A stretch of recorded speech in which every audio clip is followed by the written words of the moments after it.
श्री गोकुलनाथ की जय हो। श्री हरिराय जी महाप्रभु जी की जय हो। श्री गोपेश्वर जी प्रभु जी की जय हो। અને જેમને માટે આ પત્રો પ્રગટ કર્યા છે એ સર્વ આચાર્ય વલ્લભાધીશના વલ્લભકુલ બાળકોને પણ જય હો.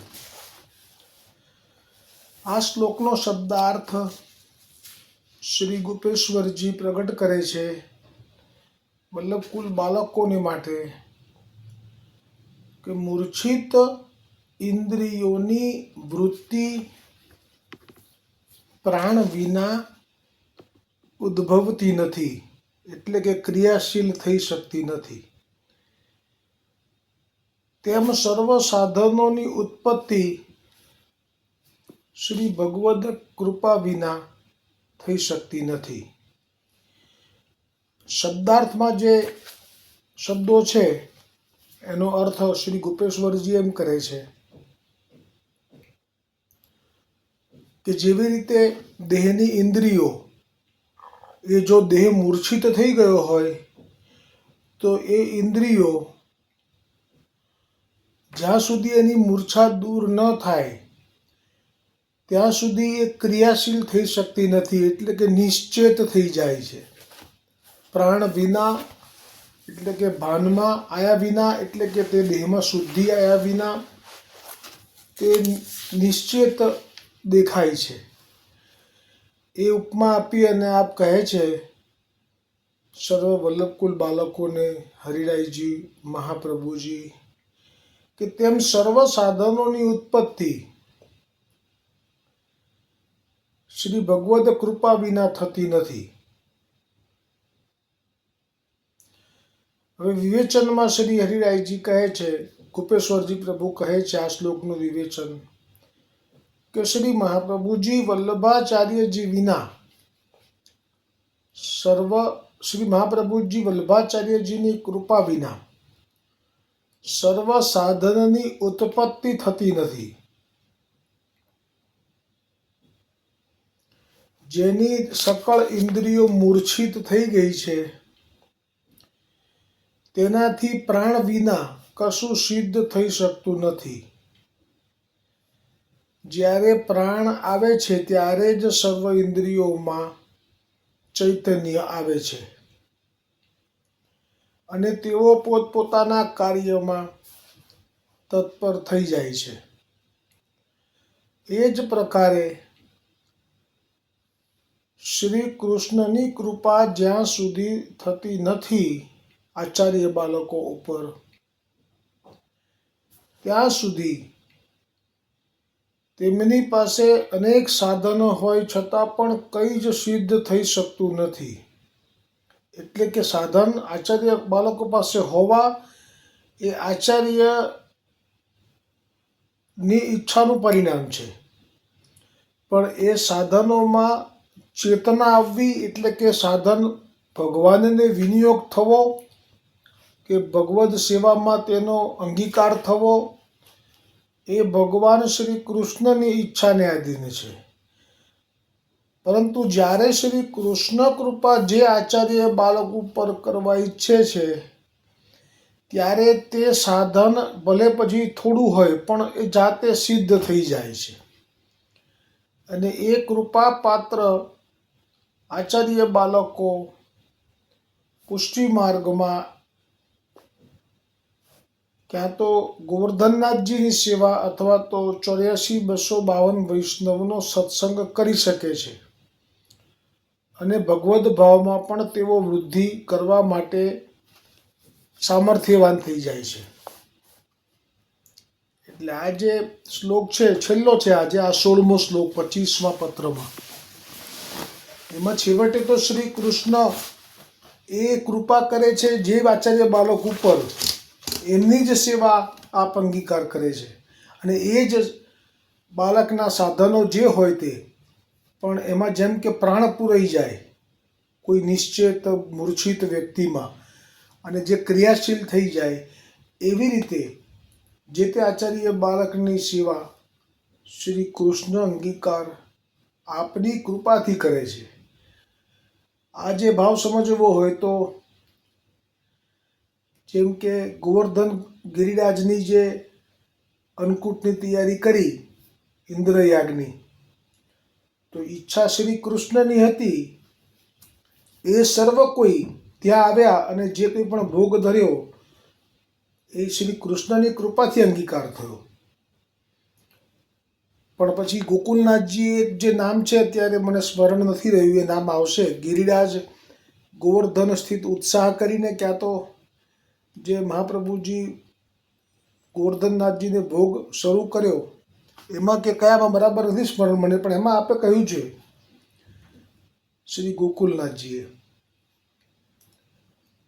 કે જીવ જો એ આચાર્ય બાલક જો અહંકારથી અથવા તો દેખાદેખી કરીને અથવા તો એક શબ્દ છે હું ભૂલ્યો છું અત્યારે, હઠ કરીને, હા હઠ કરીને જો કોઈ પણ આવો અન્નકૂટનો ઉત્સવ કરે તો પ્રભુ એની પર દ્રષ્ટિ પણ કરતા નથી. દેખાદેખી કરીને, હઠ કરીને કે આપનું જે સ્થાન છે આચાર્ય તરીકેનું, બાળક તરીકેનું, એના કારણે જોર કરીને, એવો કંઈક શબ્દ છે, જો કરે છે અન્નકૂટ તો ગોવર્ધનનાથજી તે અન્નકૂટ ઉપર દ્રષ્ટિ પણ કરતા નથી. અને પછી આપણે એમ કહ્યું કે જો કોઈ બાળક ઘરમાં ભલે ઠાકોરજીનું સ્વરૂપ આપ પધરાવીને સેવા કરી રહ્યા છે અને જે પણ ધરે છે એમાં તો આપણે એવી આજ્ઞા કરી છે ગોકુલનાથજીએ કે કદાચ એમાં આચાર કે ક્રિયા પણ પડાતી નથી તો પણ ઠાકોરજી એનાથી સંતુષ્ટ થઈ જાય છે. એટલે આજનો આ જે શ્લોક છે હવે અહીંયા વિરામ તરફ જઈ રહ્યો છે, કેમ કે આમાં જ્યાં સુધી શ્રી કૃષ્ણની કૃપા થતી નથી ત્યાં સુધી જે પણ સાધનો છે, ભલે સાધનો તો એકત્રિત કરી શકાય છે આચાર્ય બાળકોથી, એ આપ પ્રચાર પ્રસાર કરી અને એ સાધનોને એકત્રિત કરી શકે છે, પણ એમાં પ્રાણ ફૂંકવો એ સામર્થ્ય બાળકોમાં પણ નથી. એ તો ફક્ત શ્રી કૃષ્ણ જ્યારે જુએ કે આ શુદ્ધ છે, આમાં કોઈ પોતાનો અંગત સ્વાર્થ નથી, કે પોતાને એકલો સ્વાર્થ નહીં, પોતાની સિદ્ધિ માટે પણ નથી, કેમ કે સ્વાર્થ ન હોય એવું બને પણ પાછળથી સિદ્ધિનો ભાવ તો હોય કે ના અમારી સિદ્ધિ તો થાય, ખ્યાતિ, તો એ ભાવ પણ નથી.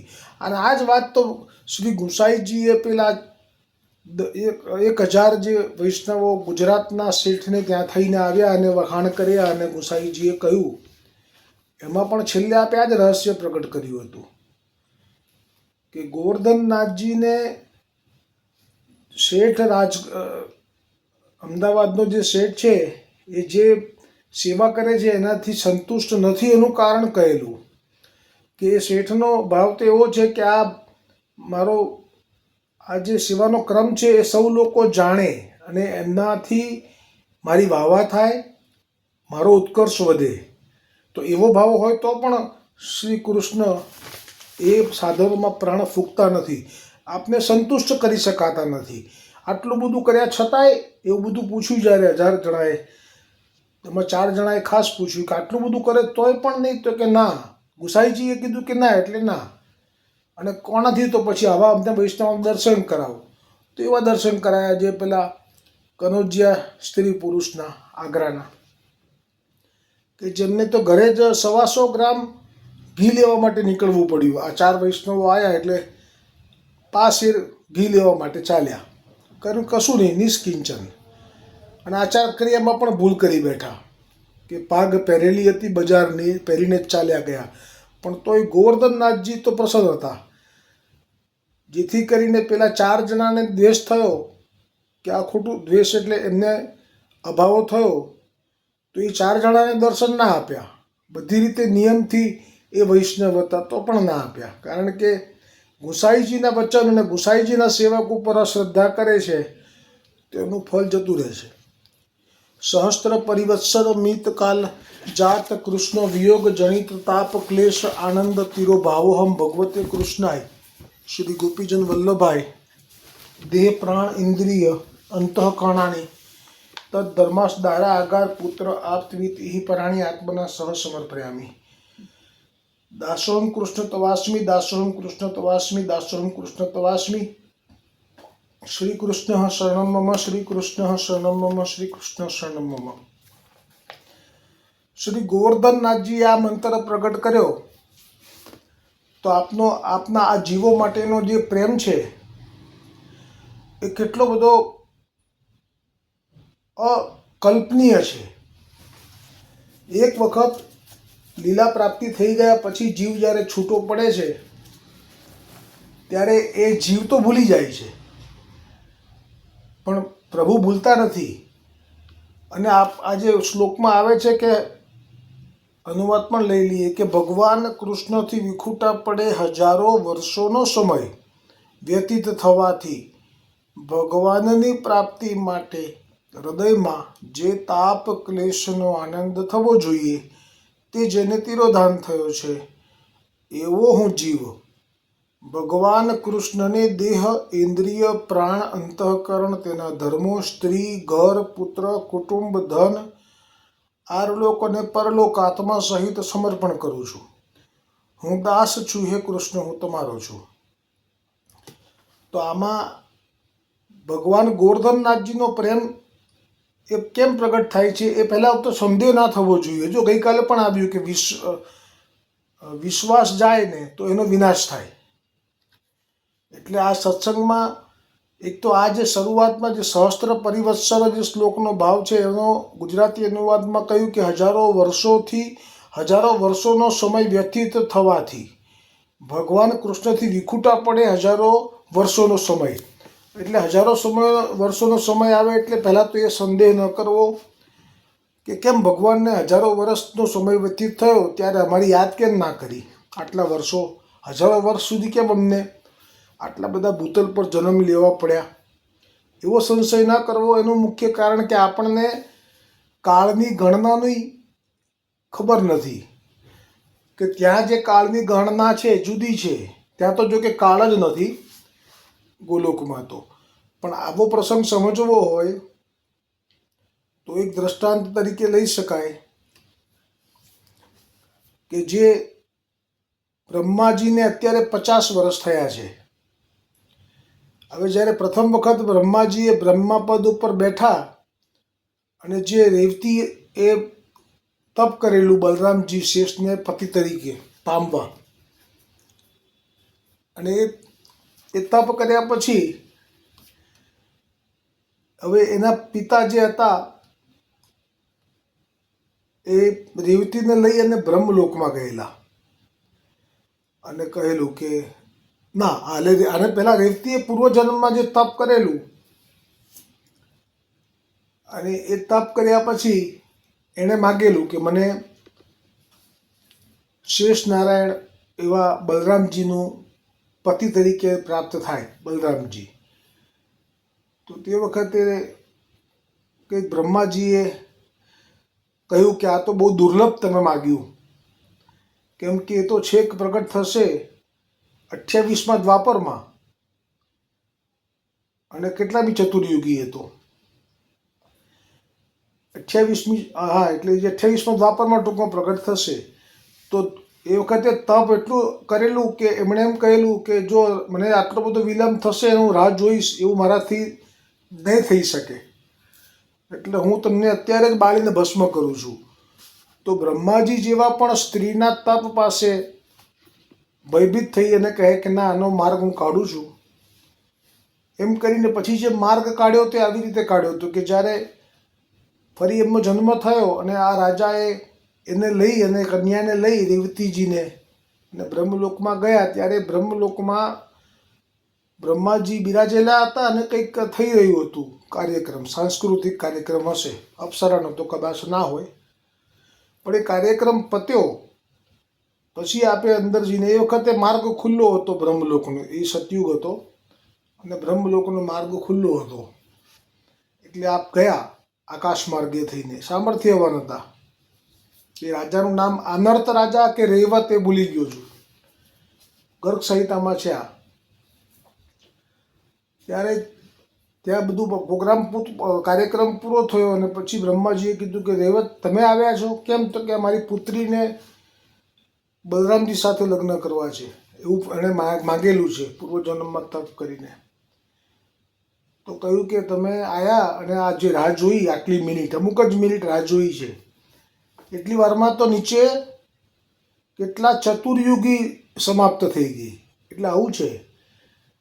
આપણને અહીંયા એવું લાગે કે અહીંયા છે ટાઈમ જે જાય છે એ પ્રમાણે ત્યાં જાય છે, પણ ના, ત્યાં તો થોડી વારમાં અહીંયા બધું હજારો લાખો વર્ષો પસાર થઈ જાય, ત્યાં થોડોક જ ટાઈમ પસાર થાય. આવું હોય છે. બીજું પ્રમાણ છે, મુચુકુંદ રાજાએ દેવતાઓની વિનંતીથી દૈત્યો સાથે યુદ્ધ કરવા માટે એ સ્વર્ગના ઇન્દ્ર સાથે રહ્યો યુદ્ધમાં.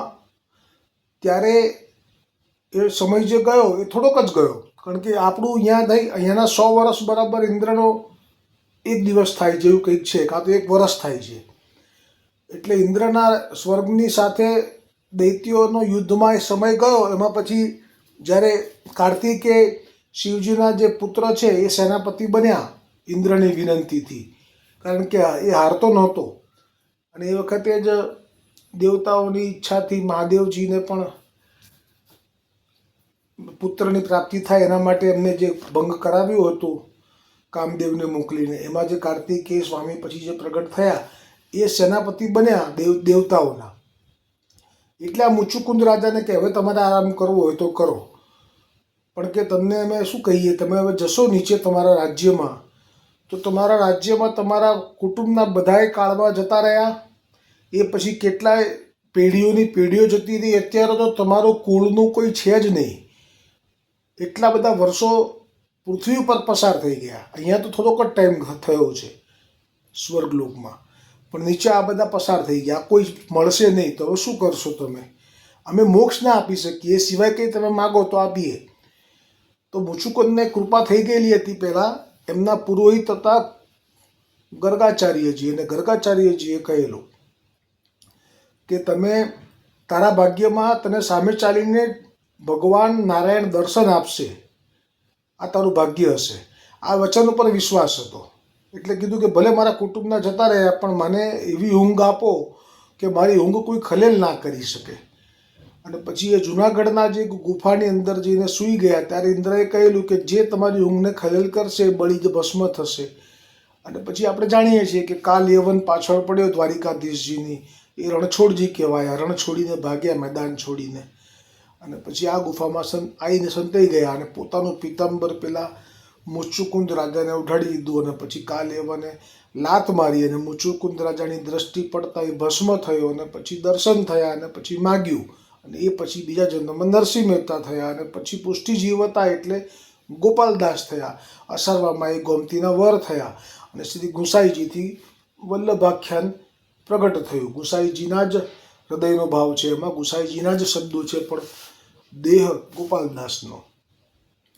તો આજે મુચુકુંદનું મૂળ વાત આપણે જાણવાની કે ઉપર સમય જુદો હતો સ્વર્ગમાં, નીચે તો એમના બધા જ પૂર્વજો અને એમના જે પુત્ર પત્ની ને પછીની જેટલી પેઢીઓ હોય એ પણ પતી ગઈ હતી કાળમાં. એટલા માટે આ હજારો વર્ષોનો જે સમય છે એ આપણને અહીંયા અનુભવ કરાયો છે કાલદેવે. પણ ઠાકોરજીને તો ત્યાં થોડોક જ ટાઈમ થયો છે. થોડોક સમય ગયા પછી જ એમને યાદ આવ્યા કે આ બધા વગર સૂનું સૂનું લાગે છે. એક પ્રસંગમાં તો એવું પણ આવે છે કે ચાલુ રાસમાં રડવા લાગ્યા કે મારા જીવો ક્યાં ગયા જે મારી સાથે હતા એ. અને પછી આ લીલા થઈ કે સ્વામિનીજી કહે કે મારા કારણે પડ્યા છે, કારણ કે એવું થયેલું સ્વામિનીજીની આજ્ઞા વગર રાસ થયો હતો યમુનાજીની કુંજમાં, અને સ્વામિનીજી અચાનક જ આવી ગયા એટલે યમુનાજી જળરૂપ થઈ ગયા. અને જેટલા પણ રમી રહેલા કુંજમાં વ્રજ ગોપીજનો એ બધા ફૂલ માળારૂપ થઈ ગયા, ઠાકોરજીના ગળામાં આવી ગયા. સ્વામિનીજીથી અજાણ્યું ના રહ્યું, છાનું ના રહ્યું. સ્વામીજીએ એ કંઠની માળા તોડી, એ પડ્યા, એ બધા ભૂતલ પર છે, એવી પણ એક છે વાત. અને જેથી સ્વામિનીજીએ સ્વયં પછી નીચે મહાપ્રભુજી તરીકે અને ઠાકોરજી આ ગોવર્ધનનાથ તરીકે પ્રગટ થયા છે. તો હજારો વર્ષોનો સમય વ્યતીત થવાથી એ વાત પર પ્રભુ માટે કોઈ શંકા ના કરવી. પ્રભુ કૃપાળુ છે, પરમ દયાળ છે. અને જે આ પ્રેમ છે ગોવર્ધનનાથજીનો આ જીવો માટે એ એટલો બધો છે કે જેમ લગ્ન થાય છે તો પેલા ફેરા ફરે છે અને પેલા જે ઢગલી કરાવડાવે છે સપ્તપદીની કે શું કહે છે એને, તે વખતે એક એક જે સંકલ્પો હોય છે, પછી ફેરા વખતે જે સંકલ્પો હોય છે, એમાં એવો જ ભાવ હોય છે ને કે હવે આ સ્ત્રી એ પોતાના પતિને સમર્પિત થઈને રહે, બીજું કંઈ વિચારે નહીં. પણ એમાં તો જે છે એના કરતાં તો આમાં અધિક લાભ રાખ્યું છે ગોવર્ધનનાથજીએ, કેમ કે આમાં તો દેહ, ઇન્દ્રિય, પ્રાણ, અંતઃકરણ, તેના ધર્મો, સ્ત્રી, ઘર, પતિ, પુત્ર, પુત્રી, કુટુંબ, ધન, આ બધું જ લોક અને પરલોક બધું જ સમર્પણ કરાવીને આપે એવું ઈચ્છે છે કે હવે આ મારા થઈને રહે. તો આ તો કેવી કૃપા છે કે શ્રીજી હું તારો ને તું મારો, શ્રીજી હું તારો ને તું મારો, એ વાત જ મારી વિચારો. એટલે તો વિચાર કર્યો એમણે કે ના, હવે એવું મંત્ર પ્રગટ કરું કે આ લોકોને કોઈ બારી જ ના રહે છૂટવાની, એ સીધા જ ગોલોકમાં એને ઠરીને ઠામ થાય. અને એટલા માટે આ ગોવર્ધનનાથજીએ મંત્ર પ્રગટ કરેલો છે. તો હવે આવતીકાલથી 26મો પત્ર શરૂ થશે. આ પત્રોમાં આચાર્ય બાળકોના 2 પ્રકારના બાળકો ભૂતલ પર છે. એક તો જે મહાપ્રભુજીની કૃપાથી મહાપ્રભુજીના સિદ્ધાંતની સાથે છેડખાની કર્યા વગર અને સ્વયં મહાપ્રભુજીના ચરણોમાં અનુરાગ સાથે જે કાળ વ્યતીત કરી રહ્યા છે તેવા. અને બીજા છે ઉચ્છંખલ, જેમણે મહાપ્રભુજીના સિદ્ધાંતને ગોળીને પી ગયા છે. એમને એ માટે શબ્દો જે વાપર્યો આ 25મા પત્રમાં 15મા શ્લોકમાં આસુરાવેશી કયા. એટલે એના ઉપર જ આ પત્રો છે, જેથી કરીને જે કેટેગરીમાં જે આવતા હશે પાઘડી જાતે પહેરી શકશે. અને પછી એમનું આ જ રિઝલ્ટ છે, આમાં કંઈ થાય એવું નથી. હવે કાલે જે કહ્યું ભગવાન શ્રી કૃષ્ણએ જેને પોતાના હાથથી છોડ્યા છે, હવે એને તો કોણ બચાવે? એટલે આ માર્ગમાં વૈષ્ણવોએ પણ જાણવું જરૂરી છે કે કોને, કયા બાળકોને ઠાકોરજીએ પોતાની સમીપ રાખ્યા છે, એટલે કે એમની કૃપાથી આજે પણ એ લોકો સફળ છે, અને કયા ભગવાનની શ્રી હસ્તથી હવે છોડી દીધા છે એમને બાળકોને, એ કયા બાળકો છે. એના માટે પણ આ જાણવા માટે પણ શિક્ષાપત્ર જરૂરી છે. બોલો શ્રી ગોકુલનાથ કી જય, શ્રી હરિરાયજી મહાપ્રભુજી કી જય, શ્રી ગોપેશ્વરજી પ્રભુજી કી જય, સમસ્ત વલ્લભ કુલ પરિવાર કી જય હો.